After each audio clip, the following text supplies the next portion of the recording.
저는 68년을 살면서 단 한 번도 아내를 배신한 적이 없었습니다. 그런데 제가 사랑에 빠진 사람은 하필이면 아내의 가장 친한 친구였습니다. 법정 복도를 걷는 노신사의 뒷모습. 그의 손에는 이혼 소송 서류가 들려 있었습니다. 2023년 10월 서울 서초동 가정법원. 박민수 씨는 30년을 함께한 아내 한정숙 씨와의 이혼 조정을 앞두고 있었습니다. 68세의 나이에 이혼이라니 주변 사람들은 모두 믿을 수 없다는 반응이었습니다. 아버지가 왜 이러시는 거예요? 엄마랑 그렇게 금슬이 좋으셨잖아요. 딸 서연이 울먹이며 물었지만 민수는 고개를 들 수 없었습니다. 봄꽃이 만발한 어느 일요일 오후 6개월 전인 2023년 4월로 돌아가 봅니다.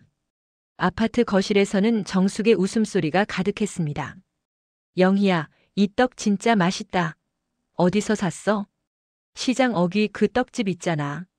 거기 사장님이 정성이 대단하시더라고.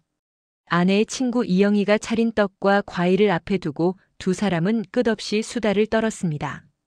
민수는 신문을 보는 척하며 거실 한쪽에 앉아 있었습니다. 여보, 당신도 떡 좀 먹어요. 영희가 우리 생각해서 일부러 사온 거예요. 네, 알았어요. 민수는 짧게 대답했습니다. 사실 그는 영희를 별로 좋아하지 않았습니다. 아니, 정확히는 무관심했습니다. 아내의 친구일 뿐이었으니까요. 하지만 그때는 몰랐습니다. 앞으로 펼쳐질 운명의 소용돌이를.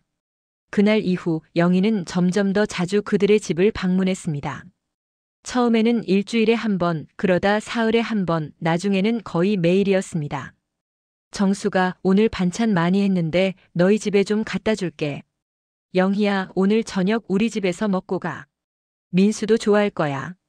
어느 날 저녁 세 사람이 식탁에 앉았습니다. 민수 씨, 요즘 어떠세요? 정수기가 당신 요즘 무릎이 안 좋다고 하던데. 영희가 조심스럽게 물었습니다. 민수는 깜짝 놀랐습니다. 아내 친구가 자신의 건강을 걱정하다니. 아, 괜찮습니다. 나이가 드니 이것저것 불편한 게 많죠. 제가 좋은 한의원 알아요. 저희 남편이 생전에 다니던 곳인데 원장님이 정말 실력이 좋으세요. 그래요? 고맙습니다. 그날 밤 민수는 이상한 기분이 들었습니다. 누군가가 자신을 진심으로 걱정해준다는 느낌. 아내도 걱정하지만 영희의 관심은 뭔가 달랐습니다. 여보, 내가 요즘 깜빡깜빡하는 게 심해진 것 같아. 어느 날 정숙이 조용히 말했습니다. 다들 그래. 나이 들면 그런 거지 뭐. 민수는 대수롭지 않게 넘겼습니다. 하지만 정숙은 뭔가 더 말하고 싶은 듯 입술을 달싹였다가 이내 다물었습니다. 그래. 그렇겠지. 그로부터 한 달 후 민수의 인생을 송두리째 바꿀 일이 일어났습니다. 그는 영희에게 마음을 빼앗기고 말았습니다. 아니, 정확히는 영희가 그의 마음속으로 들어왔습니다.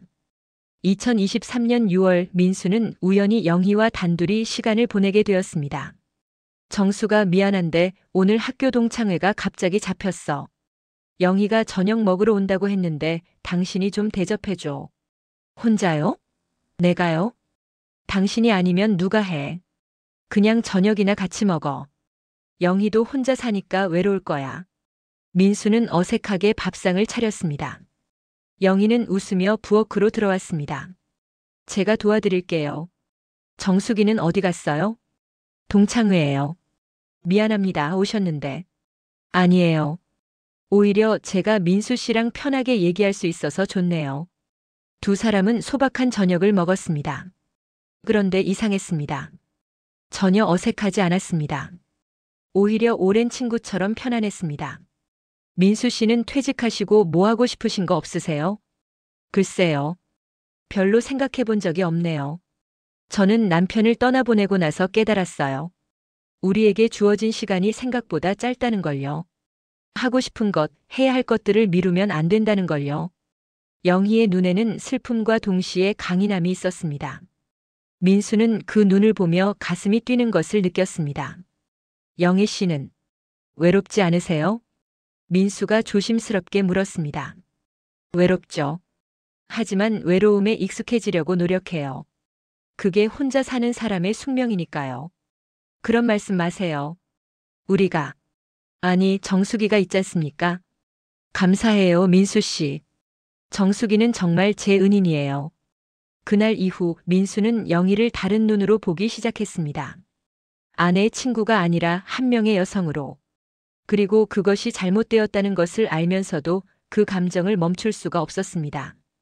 7월로 접어들며 세 사람은 더 자주 함께 시간을 보냈습니다. 산책을, 영화를, 전시회를. 민수는 자신도 모르게 영희 옆에 서게 되었고 영희의 말에 귀를 기울였습니다. 여보, 당신 요즘 기분이 좋아 보여. 정숙이 웃으며 말했습니다. 그래요? 별일 없는데. 영희랑 친해져서 그런가 봐. 나도 기분 좋아. 당신이 영희를 좋아해 주니까. 민수는 가슴이 철렁 내려앉았습니다. 아내는 전혀 눈치채지 못하고 있었습니다. 아니, 어쩌면. 어느 날 민수는 영희와 단둘이 커피숍에 있었습니다. 정숙은 병원에 간다고 했습니다. 민수 씨, 우리 이러면 안 되는 거 아닌가요? 영희가 조심스럽게 말했습니다. 무슨 말씀이세요? 제가 너무 자주 찾아가는 것 같아서요. 정숙이한테 미안하고. 아니에요. 정숙이도 좋아합니다. 영희 씨가 오시면 집안 분위기가 밝아져요. 그래도. 영희는 말끝을 흐렸습니다. 민수는 그녀의 눈을 봤습니다. 그 순간 둘 사이에 묘한 긴장감이 흘렀습니다. 민수는 자신이 선을 넘고 있다는 것을 알았습니다. 하지만 멈출 수 없었습니다. 영희와 함께 있을 때의 그 설렘, 그 따뜻함, 그 위안. 그것은 30년 결혼 생활에서 느껴보지 못한 감정이었습니다. 여보, 내가 혹시 이상한 행동하면 알려줘. 8월 어느 날 정숙이 또다시 이상한 말을 했습니다. 무슨 소리예요? 그냥, 만약에 말이야. 내가 정신이 이상해지거나 하면 왜 자꾸 그런 소리를 해요? 당신 멀쩡해요. 민수는 짜증을 냈습니다. 사실 그는 영의 생각에 정신이 없어서 아내의 변화를 제대로 보지 못하고 있었습니다. 그리고 9월 민수는 돌이킬 수 없는 선택을 했습니다. 그는 영희에게 고백했습니다. 저는 당신을 사랑합니다.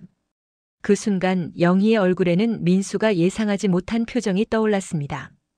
민수 씨, 안 돼요. 영희는 고개를 저었습니다. 하지만 그녀의 눈에는 눈물이 고여 있었습니다. 왜요? 당신도 저와 같은 마음 아니신가요? 그게 중요한 게 아니에요.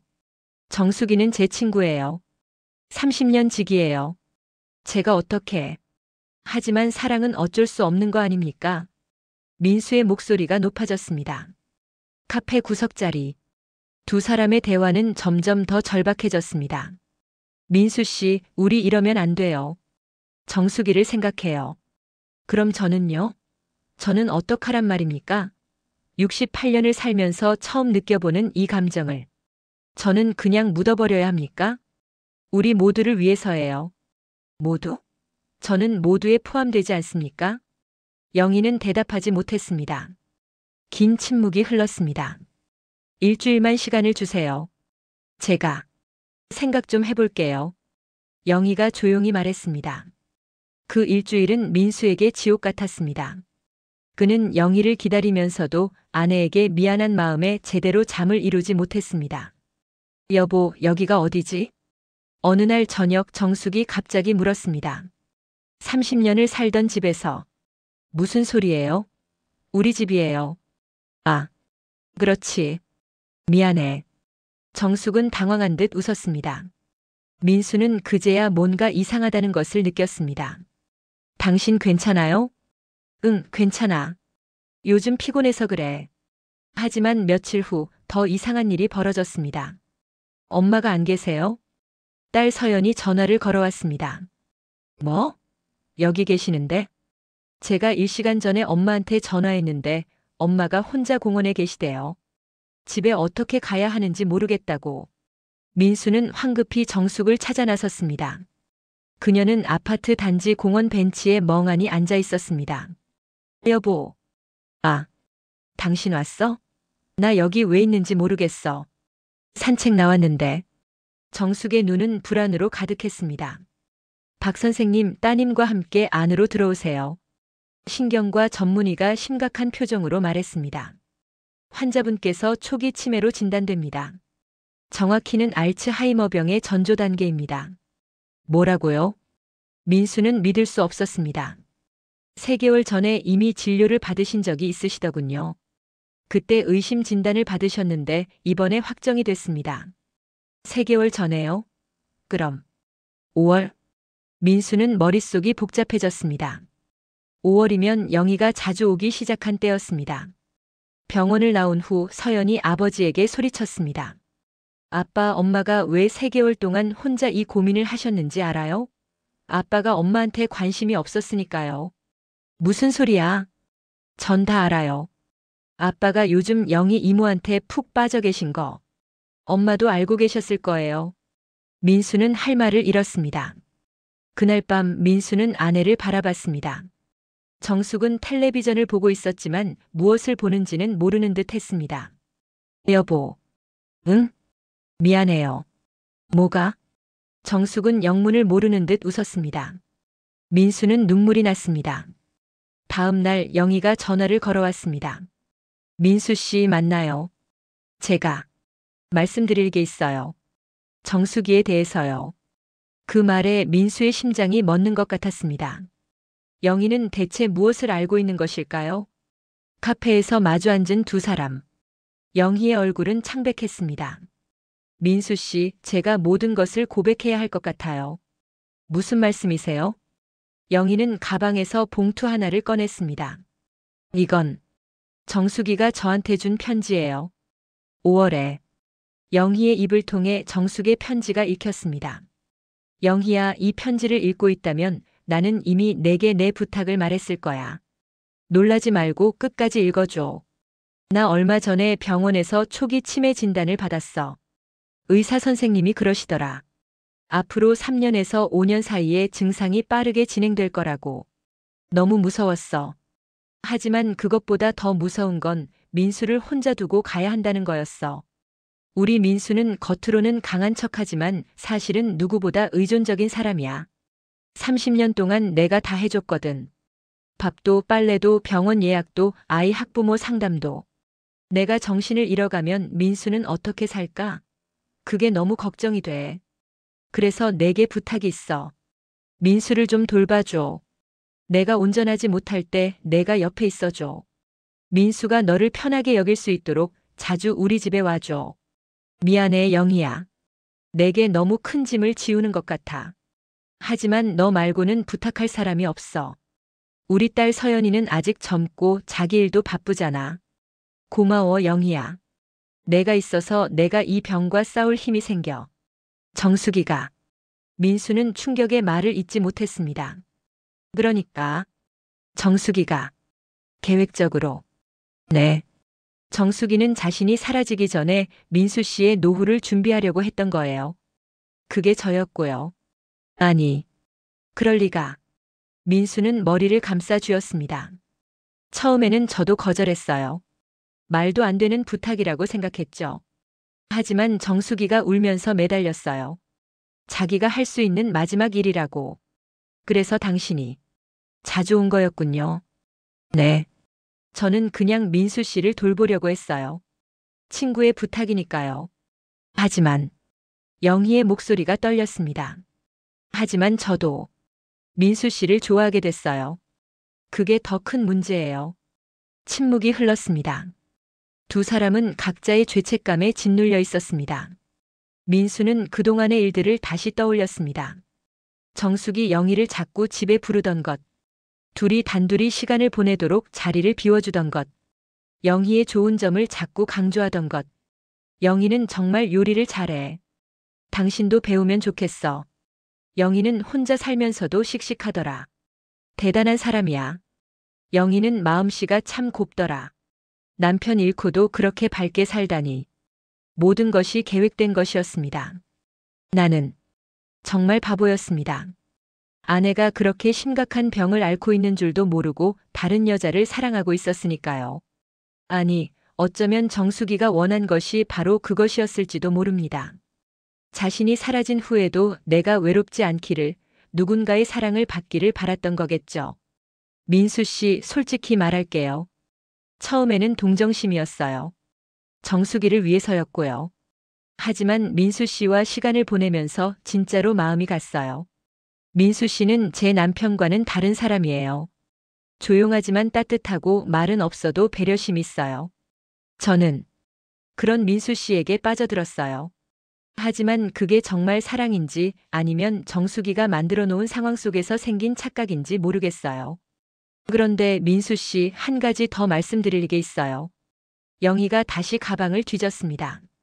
정수기가 또 다른 편지를 줬어요. 이건 민수 씨가 저를 사랑하게 되면 보여주라고 했어요. 민수의 손이 떨렸습니다. 두 번째 편지 속에는 과연 무엇이 적혀 있을까요? 영희가 봉투를 열었습니다. 민수는 숨을 죽이고 들었습니다. 여보, 이 편지를 읽고 있다면 당신은 이미 영희를 사랑하게 된 거겠지요. 미안해요. 아니, 고마워요. 당신을 속인 것 같아서 미안하고 그래도 내 계획이 성공한 것 같아서 고마워요. 민수 씨, 우리 30년 정말 행복했어요. 한 번도 당신을 원망한 적 없어요. 당신은 좋은 남편이었고 좋은 아버지였어요. 하지만 솔직히 말하면 우리의 사랑은 뜨겁진 않았죠? 우리는 그냥 익숙했고 편했고 적당히 행복했어요. 나는 그게 충분했어요. 하지만 당신은요? 당신도 가끔 사랑이라는 게 뭔지 궁금하지 않았나요? 나는 당신이 진짜 사랑을 해봤으면 좋겠어요. 가슴 뛰는 그 감정. 68년을 살면서 한 번쯤은 느껴봐야 하는 거 아닐까요? 영희는 좋은 사람이에요. 내가 30년 동안 지켜본 친구예요. 그 사람이라면 당신을 행복하게 해줄 거예요. 나보다 더 당신을 설레게 해줄 거예요. 그러니까 여보, 죄책감 갖지 마세요. 이건 배신이 아니에요. 이건 내가 당신에게 주는 마지막 선물이에요. 내가 기억을 잃어가도 내 마음 한구석에는 당신이 있을 거예요. 당신이 행복하다는 걸 안다면 나는 편안하게 갈 수 있을 것 같아요. 사랑해요, 민수 씨. 그리고 미안해요. 고마워요. 정수기가 편지를 다 듣고 난 민수는 울었습니다. 68년 인생에서 아이처럼 펑펑 운 것은 처음이었습니다. 이게 말이 됩니까? 어떻게 사람이 이럴 수가 있습니까? 영희도 눈물을 닦았습니다. 정수기는 정말 대단한 사람이에요. 민수는 모든 것을 다시 이해했습니다. 정수기 자꾸 깜빡한다고 말한 것, 이상한 행동을 하면 알려달라고 한 것, 영희를 열심히 자기 곁에 불러들인 것, 두 사람을 자꾸 단둘이 있게 만든 것, 모든 것이 아내의 사랑이었습니다. 왜곡된 사랑이 아니라 너무나 순수하고 이타적인 사랑이었습니다. 민수 씨, 우리 어떻게 해야 할까요? 영희가 물었습니다. 모르겠습니다. 정수기는 우리가 사랑하기를 원했지만 저는 정수기를 두고 어떻게. 저도 마찬가지예요. 정수기의 선의를 받아들이기엔 너무 무거워요. 두 사람은 한동안 말이 없었습니다. 영희 씨.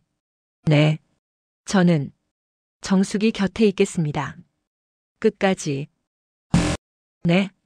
정수기가 저를 위해 이렇게까지 했는데 제가 그 사람을 버릴 수는 없습니다. 설령 그 사람이 저를 알아보지 못하게 되더라도요.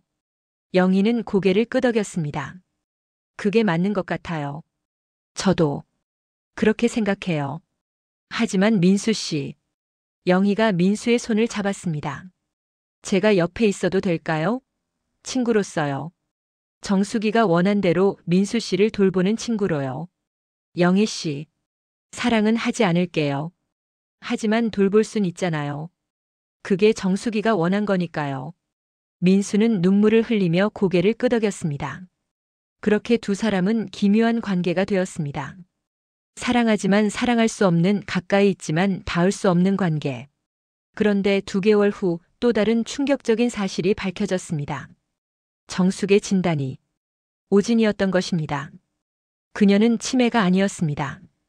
그렇다면 지금까지의 모든 것은 무엇이었을까요? 오진이라니요? 그게 무슨 말씀입니까? 민수는 주치의 앞에서 믿을 수 없다는 표정으로 물었습니다. 환자분의 증상을 면밀히 재검토한 결과 치매가 아니라 극심한 스트레스로 인한 일시적 인지 장애로 판단됩니다. 약물 치료와 상담으로 충분히 회복 가능합니다. 그럼 5월에 받은 진단은요? 그때도 의심 단계였습니다. 확정 진단이 아니었죠. 제가 환자분께 6개월 후 재검을 권유했는데 그 사이에 스트레스가 해소되면서 증상이 호전된 것 같습니다. 민수는 집으로 돌아와 아내를 마주했습니다. 정숙은 예전처럼 맑은 눈으로 저녁을 준비하고 있었습니다. 여보, 응 왔어? 당신, 알고 있었어요? 오진이라는 거? 정숙은 잠시 멈칫했습니다. 그리고 조용히 웃었습니다. 언제부터 알았냐고? 그럼, 진짜로. 한 달 전쯤, 재검사 받으러 갔을 때 의사 선생님이 말씀하시더라. 치매가 아닐 수도 있다고. 그럼 왜 저한테 말 안 했어요? 민수가 조심스럽게 물었습니다. 말하면 모든 게 무너질 것 같았어. 정숙이 식탁에 앉았습니다. 민수도 그녀 맞은편에 앉았습니다. 사실은 나도 잘 모르겠어. 처음에 치매 의심 진단 받았을 때 나 정말 무서웠어. 그래서 영희한테 당신 부탁한 거야. 진심으로. 알아요. 근데 이상한 거 있지? 영희가 자주 오면서 우리 집 분위기가 밝아지더라고. 당신도 웃음이 많아지고 나도 덜 우울해지고. 정숙은 잠시 말을 멈췄습니다. 그러다 재검사에서 좋은 결과 나왔어. 의사 선생님이 그러시더라. 스트레스가 줄면서 증상이 사라진 것 같다고. 웃기지? 영희가 온 게 나한테 약이 된 거야. 그래서 계속 숨긴 거예요? 응. 그리고 솔직히 말하면 정숙은 민수의 눈을 똑바로 봤습니다. 당신이 영희를 좋아하는 거 알았어. 나도 여자야. 그런 거 다 보여. 민수는 고개를 숙였습니다. 민수 씨, 나한테 화났어? 모르겠어요. 화내도 돼. 나도 잘못했어. 근데 있잖아. 정숙은 눈물을 글썽였습니다. 나는 당신이 행복했으면 좋겠어. 진짜로. 우리 30년 동안 편하게 살았지만 당신 가끔 외로워 보였어. 나한테 다 말 못하는 것 같았고. 그런 적 없어요. 있어. 내가 다 알아. 우리는 좋은 부부였지만 열정적인 부부는 아니었잖아.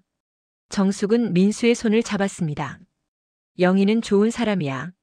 내가 보장해. 당신이 영희랑 행복하면 나도 좋아.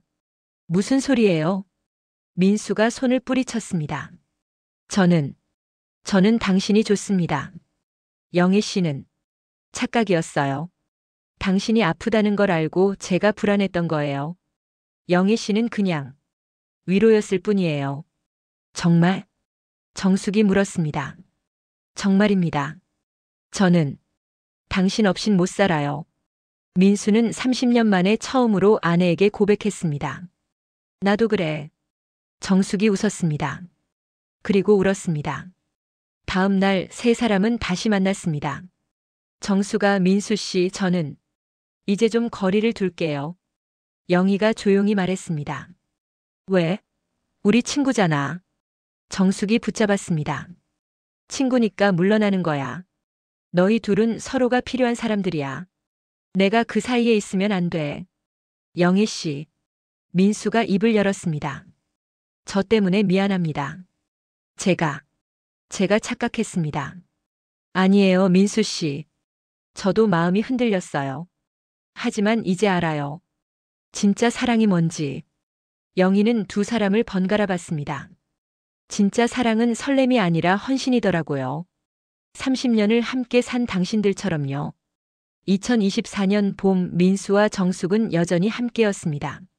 정숙의 건강은 완전히 회복되었고 두 사람은 부부 상담을 받으며 관계를 재정립했습니다. 30년 만에 처음으로 서로에게 솔직해졌고 처음으로 진짜 대화를 시작했습니다. 영희는 가끔 그들을 찾아왔습니다. 진짜 친구로서. 세 사람은 함께 차를 마시며 웃었습니다. 68년을 살며 배운 게 있습니다. 사랑은 감정이 아니라 선택이라는 것. 설렘보다 중요한 건 신뢰라는 것. 가장 가까운 사람이 가장 소중한 사람이라는 것. 저는 아내를 배신할 뻔했습니다. 하지만 아내는 저를 용서했습니다. 아니, 애초에 저를 비난하지도 않았습니다. 그게 진짜 사랑이더군요. 이제 남은 인생 정수기와 제대로 살아보려 합니다. 30년 동안 익숙함 속에 묻혀있던 우리의 사랑을 이제야 꺼내보려고 합니다.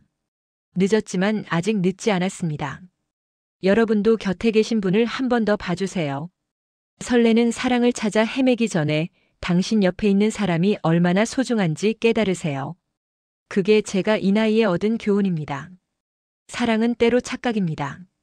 외로움을 사랑으로, 동정을 열정으로 착각하기 쉽습니다. 하지만 진짜 사랑은 오랜 시간이 증명합니다.